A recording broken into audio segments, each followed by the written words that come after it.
I'm joined today by Secretary of Health Kim Malsom-Risden and Dr. Joshua Clayton, State Epidemiologist. I'll let Dr. Clayton give some updates, and then we will take your questions. All right. Good morning, everyone. Today we're reporting 149 new cases of COVID-19 in the state. We have 6 new hospitalizations, 0 new deaths, 130 newly recovered individuals, and 1,691 new tests that have been reported. That does bring our total COVID-19 case count in the state to 11,425 cases. Of those, 1,570 are considered active infections, and 9,694 individuals have considered recovered to the point where they're no longer able to transmit the COVID-19 virus. We have 65 individuals who are currently hospitalized. Our total deaths in the state is 161. And we've had a total of 178,533 total tests that have been performed. I did want to say that we do have a number of updates for our community impact map, so please take a look at that information. That update occurs on a weekly basis.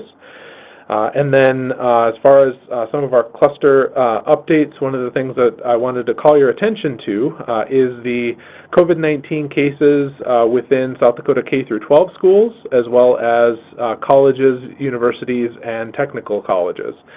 So that information can be found below the dashboard in the notes section. And so if you want to take a look at that, it's a PDF that's 2 pages long. The first page has the total number of cases in K through 12 schools, which is a total of 70 cases, and that is data that has been reported to the South Dakota Department of Health between August 9th and August 22nd. Of those, 46 have been students and 24 have been staff. We do have a number of schools that have cases in them, and so you can see the breakdown of the number of schools that have each of the number of different cases. And you'll also notice that we have, by week of report, the information that has been reported to the number of cases that have been reported to the South Dakota Department of Health. So you'll see for August 9th through the 15th, 22 of those cases have been identified, and August 16th through the 22nd, 48 of those cases have been identified. So a similar style for the South Dakota colleges, universities, and technical colleges. We have a total of 71 total cases. The breakdown is 64 of those being students and 7 among staff. And the number of cases that have been identified, there were 23 cases identified August 9th through the 15th, and 48 cases that have been identified so far August 16th to the 22nd. We do plan to update this information on the Department of Health website every Monday, so it's a similar update cycle to our community impact map. And with that, I think we'll go ahead and take any questions. I'll unmute the lines, and then we'll take your questions. We're ready for your questions. This is Stephen Gross. And then we'll go to Stephen Gross. Thank you. Hey, I had a quick question. I noticed in the Department of Health advisories that get sent out anytime there's an exposure that the Department of Health, under the list of reminders for South Dakotans, it doesn't include wearing a mask. I was wondering maybe why that is. Lee, this is Kim Malsom-Risden. We do routinely recommend that people wear masks, so we'll go ahead and take a look at the information that was in our last public advisory, but you can find the latest guidance from the CDC on the covid.sd.gov website. Next question. This is Stephen Gross from the AP. Go ahead, Stephen. I was wondering if you could give an update on the number of cases tied to among people who attended the SIRS rally, and if you have the states that have also reported cases. So we do have a total of 40 cases that have been associated with attendance at the Sturgis rally. And so most of those are South Dakota cases. We have had 3 states report cases to us, and that would be Minnesota, North Dakota, and Washington State. Next question. And can I follow up on that? You know, I know that Nebraska had reported some cases among Sturgis residents. Are those in addition to the 40 that you're reporting, or how does that work when multiple states are reporting cases? Yeah, so any of the cases that have been identified in those individual states are not included in the numbers that we have. We have been notified of 3 in particular because there were specific exposure events that we were following up on among South Dakota residents. Next question. Ben with Plainsman and Huron. Go ahead, Ben. Yes, kind of a two-part question. First, I haven't run into this previously since you guys added the total tests onto the site, but I did note a county that had a negative number from one day to another, and just curious if Dr. Clayton could explain what had potentially happened with that. But then the second part is just if Kim could give an update on any plans with the South Dakota State Fair. So as far as the numbers go, that we do have times when an individual is transferred from one county to another as their case residence of that case is updated, and so that does happen from time to time. And you know, if there are any other questions along those lines, be happy to follow up with you after the media briefing. Relative to the state fair, so the Huron medical community is actively organizing, specifically Dr. Carr, along with help from folks at the Huron Regional Medical Center to provide mass testing after the fair, and so that information is going to be, more details about that will be coming out very soon. There will be 2 separate one-day events available to individuals that are working the fair or volunteering at the fair, or who otherwise are coming into contact with folks, you know, within the Huron community. In addition, Dr. Carr and his folks do have a call center that they will be actively manning during the fair, so anybody that has questions around COVID testing or questions about COVID will have access to that. And so I think we're really pleased to see you know, what's developing to help support people after an event like that. Thank you. Next question. This is Lisa. I heard Lisa. I noticed that there's been bigger than normal one-day jumps in cases the last few days, and just wondering what's causing the spike in cases. Yeah, so we have noticed an increasing number of cases in the state since around July 24th.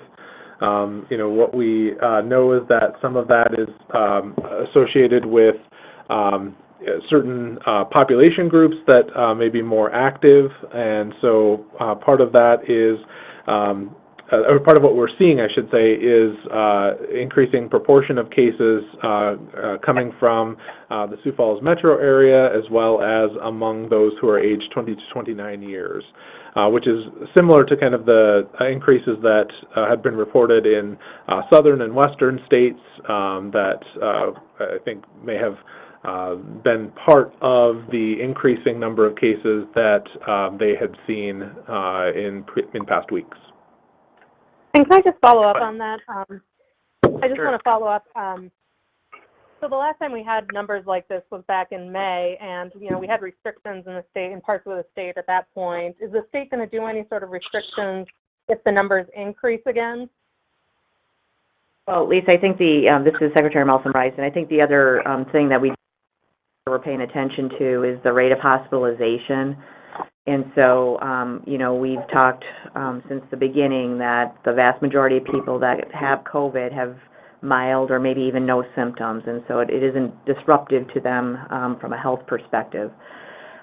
So when you do look at, you know, the history of hospitalizations related to COVID, we've remained in that 3 to 5% for the entirety of the pandemic.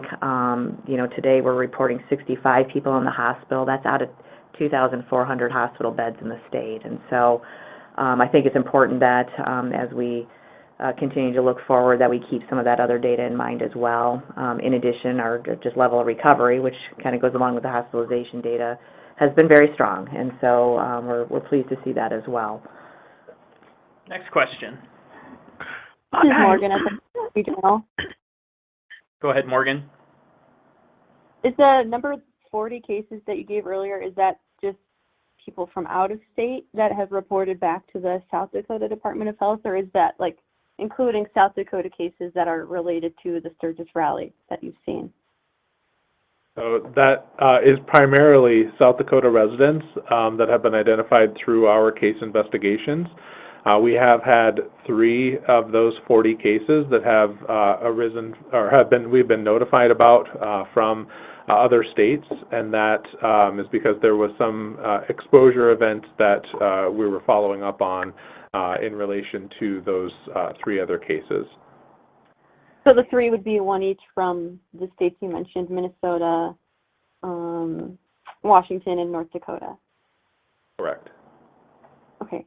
Next to follow up on that, we've seen a huge increase in cases West River than, our usual increase of just a few. It's been, in the tens and dozens for some of our counties. Is that any of that related to the rally or just general spread, or can you explain what's going on there? Well, it's going to be a combination of those things, and as we see more and more people engaging in things in their community and being, around others, we expect to see more cases. Next question. Ray from KELOLAND. Go ahead, Ray. Hi. You've talked about the expectation to have more cases. How does all this impact or influence or, when we think of nursing homes and the possibility of reopening to in-person visits, continued testing there, those kinds of things?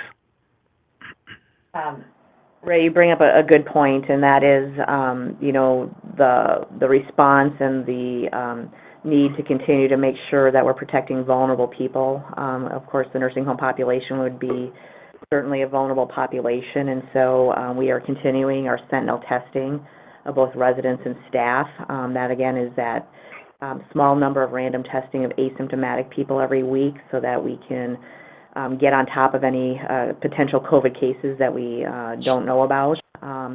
We have a nursing home reopening plan that has different stages according to whether facilities are experiencing any COVID cases or what the spread looks like in their community. And so there are different precautions that nursing homes can take to help, nursing home residents have a good quality of life, but also keep their health, as a top priority and minimize the impact of COVID in those facilities. So our work and our prioritization of our work with that population will continue. Next question. Just to follow up, can I follow up quick on this? Sure. Go ahead, Ray. Yeah, thank you. The Trump administration and Medicare and Medicaid have said the 5% threshold for percent positive. Have you made progress with that as far as whether you can test in individual areas, or does that still look like it's going to be needed statewide? So we're still waiting on guidance in terms of how that requirement to test staff of nursing homes will play out, and so we're still waiting for details about, what kind of time frame that test positivity should be over. Is that a 1-day, a 7-day, a 4? So there's some details that we really need to understand how that's going to work in our state. And if you could indulge me one more, please.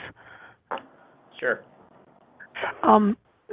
So when you look in terms of the spread and transmission and the phases of reopening, does continued spikes and ups and downs in the transmission, does that not delay the reopening of nursing homes, or how does that have an impact, or not?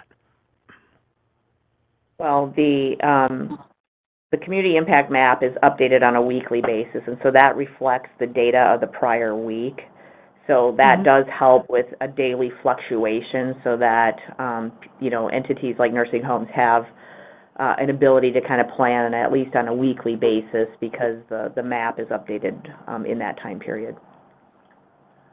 Next question. Okay, thank you. Jack on the line, KVN and KOTA. I heard KVN and KOTA. Do you have any figures yet from the mass testing at the in Sturgis after the rally? And also we got a release from Monument about the Monument Health Custer Care Center. Do you have any information on what's going on there? Sure. So relative to the facility in Custer, we are actively working with the folks at Monument, as we do with any situation where we see a positive case in a nursing home. And what that entails is additional review of infection control practices. We do a daily touch base and really try to work collaboratively to help, help with that situation. And, the folks in Custer have been good to work with, and we feel they are taking appropriate action to try to, minimize the impact of COVID at that facility. We do not have numbers from the community testing in Sturgis, but we will be, sharing any of that as we get it. You'll remember that this is being conducted by the city, and so it's not one of our own mass testing efforts, and again, we appreciate them doing that. Next question. If I could ask another question. Go ahead, Morgan. Just thinking here, but can you explain again why the Department of Health can't report out, like, which schools or which universities or colleges are having, the cases? I mean, do you just leave that up to them to tell the students and faculty and staff, and then they're supposed to relay that to the media, or how is this going to work? Because, I don't know, I just feel there's not enough transparency as we would like. So, Morgan, the decision whether to report at the school level will be made at that school district, and you can see that some school districts are handling that different than others, and it's very similar to what you would see in the business world or really in any world in terms of, where we're seeing cases. We certainly encourage transparency at that level, and we will continue to provide data at the statewide level so that you understand what's happening across the state in those settings. And this is Dr. Clayton. One of the other things that I would mention, and we've had this discussion, before as it relates to businesses that where we have identified a larger number of cases or a rapidly growing number of cases, where just because we're identifying cases within some of these settings does not mean that that's the location of the transmission. And so, being able to take that into account in terms of how the school districts are working, is one kind of piece, or in working to relay that information, I guess, publicly is one piece to consider. The other is that, as part of the case investigation, that the school and the Department of Health work very closely together, that we do notify individuals that would have been identified as close contacts, and that, if there is a circumstance that arises where we would need to do a larger public notice, that all of those pieces are still part of the notification process to individuals who are known or may be close contacts. So, there definitely are opportunities for that information to be made public, both on the part of the Department of Health with public notices, as well as with the individual school districts. Next question. JP at Carolina News Radio. Go ahead, JP. Thank you very much. Could you give us an update on the mass testing that's going on for EMS and firefighters, and also how's it going for the congregate living facilities? Well, JP, I don't have an update on EMS, but I do have an update on the congregate living setting. So as of this morning, we've had 14 providers complete testing, which has included 540 staff and 553 residents. Of that total 1,093, we've seen 23 positive cases for a positivity rate of 2.1%. Many of those facilities that have completed mass testing are now segueing into sentinel testing, which will help them identify potential asymptomatic cases in those settings, very similar to the long-term care. And we will definitely provide an update on the EMS testing as soon as we see any results from that. Next question. How much longer till the congregate living testing is completed? We have another 7 providers that have signed up. I do expect this to be one of the situations where it's probably going to be a longer period of time as we are extending the offer to do that mass testing, when it makes sense for those facilities. So unlike the nursing homes where we had a kind of an aggressive schedule, this will take a little bit longer to get through those facilities. Thank you. Mm-hmm. Next question. This is Stephen from the AP again. This is Stephen Go from ahead, the AP. Stephen. I just wanted to clarify, with the 40 cases that are tied to Sturgis, are there cases being reported twice between states? So, for example, Minnesota reported 22 cases. Is that one case that came from Minnesota being reported both in Minnesota and South Dakota, or are they separate case counts? So those would be separate case counts. Individuals, that are tested in the state of South Dakota and that have their residence being within the state of South Dakota are reported, as part of our numbers. Similarly, if a South Dakota resident is tested outside of the state, those results do come back to us and are included in our case totals. We do the same reciprocation of notification of cases where the person resides, the state in which the person resides, so that there is specifically no duplication of case counts across states and with the national numbers. The one other thing that I will mention along these lines is, college students is one of the areas where, because they have, a permanent residence, they'll have their temporary school residence while they're going to school. Those are treated similarly across states, where that the morbidity or where that case is counted will be where that student is located for their schooling. The example that I've used in the past is that you might have a South Dakota resident going to school in Minnesota, and if that person is tested even in South Dakota, we would refer that to Minnesota Department of Health to be counted as one of their cases, because the student is residing in their temporary school address in Minnesota. Similarly, when we have an individual who is coming and on campus at one of our colleges and universities, that the case is counted for South Dakota numbers, even if they might be from one of the surrounding states. Next question. Can I also ask if we can expect any more alerts for businesses? Okay, repeat your question, Stephen. We're sorry. Yeah, sorry. Can we expect any more alerts related to possible COVID exposures at businesses related to Sturgis? I know that we saw several come out on Thursday and Friday. Are there going to be more this week or today? So the thinking about the time frame in which the notices would come out, so we would look at 2 weeks past the last date of the rally, so it would be 14 days plus the 16th, which is the last day of the rally, and that would be when an individual could develop their symptoms. And so if there's and that would be August 30th. If there's a couple of days delay in a person seeking care or getting those test results back, it may push into September. So we're not outside out of the woods yet in terms of potential public notices resulting from the Sturgis rally. Next question. Morgan again, if I could. Ray from Caroline. I heard Ray and then Morgan. Yeah, I just want to clarify, for the postings for schools and colleges and universities, first of all, for the schools, does that include all public and private schools in South Dakota?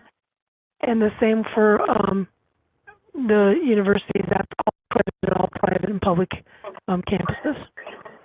Yes, that is correct. There is a note at each of the bottom of those, and you're correct that it includes all public and non-public, which is essentially equates to private accredited schools and approved programs for the K through 12 schools. And then for those colleges, universities, and technical colleges, that does include all of those accredited programs as well. Okay, thank you. Now we'll go to Morgan with the Rapid City Journal. Yeah, thank you. So the headline I saw over the weekend that 22 people from Minnesota had COVID, and then I got an email today that 7% had COVID, and this is all relating to Sturgis. I'm just wondering, like, why the one case mentioned of Minnesota disconnected. I don't know. Is that just like that report or just like The 3 cases we're aware of.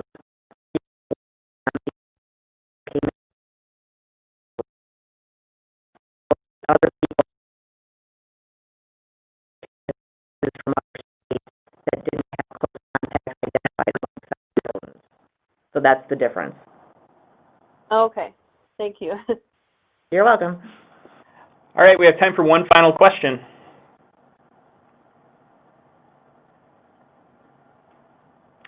All right, hearing none, we will let you go, and we will